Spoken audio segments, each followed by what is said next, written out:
Assalamualaikum warahmatullahi wabarakatuh. Tabiun, tabioi. Halo Sobat UT, perkenalkan nama saya Tamara Deviasari, NIM 859907729. Saya merupakan mahasiswa Universitas Terbuka UPBJJ Bandar Lampung dari Saluta Syafa Musuji. Di sini saya akan melakukan kegiatan praktikum mandiri yang kedua, khususnya praktikum biologi, yaitu pada modul 3 kegiatan praktikum 3 tentang sistem pencernaan. Adapun tujuan dari praktikum kali ini yaitu dapat mengurutkan bagian dari sistem pencernaan. Alat yang kita butuhkan pada praktikum kali ini adalah gambar sistem pencernaan dan alat tulis. Berikut adalah penjelasan saya. Selamat menyaksikan teman-teman. Tahukah kalian apa itu sistem pencernaan? Sistem pencernaan adalah sistem yang sangat penting yang membantu manusia untuk mencerna makanan dan minuman yang dikonsumsi menjadi zat yang mudah dicerna oleh tubuh.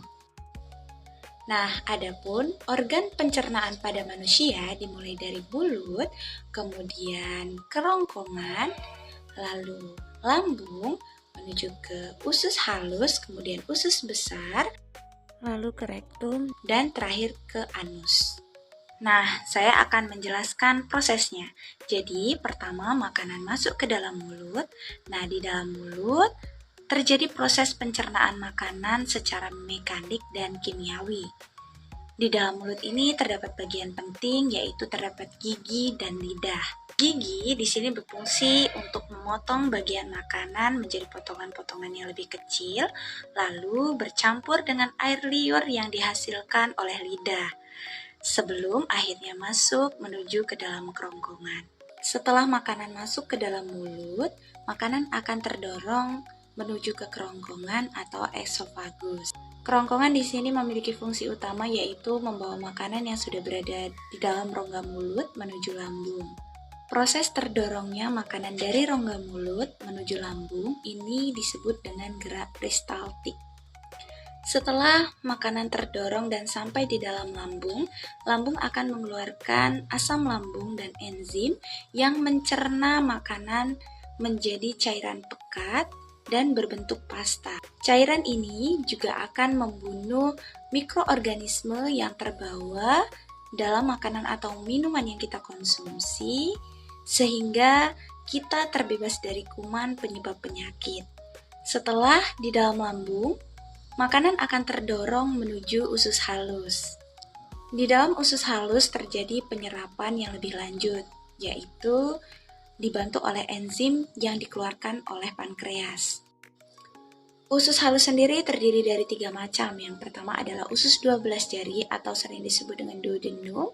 Kemudian ada usus kosong atau sering disebut dengan duodenum. Dan yang terakhir adalah usus penyerapan atau sering disebut dengan ileum. Panjang usus halus pada manusia yaitu rata-rata sekitar 6-7 meter. Di dindingnya terdiri dari vili dan mikrofili yang membantu menyerap nutrisi dan sari-sari makanan menjadi lebih cepat dan lebih banyak.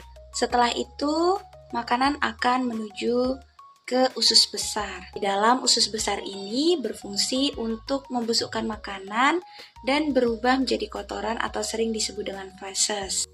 Limbah kotoran ini akan didorong oleh usus besar menuju saluran yang disebut dengan rektum. Saluran rektum ini akan menyalurkan makanan menuju pembuangan terakhir, yaitu anus.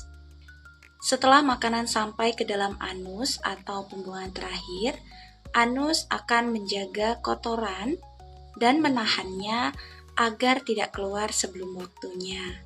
Demikian penjelasan saya mengenai sistem pencernaan makanan.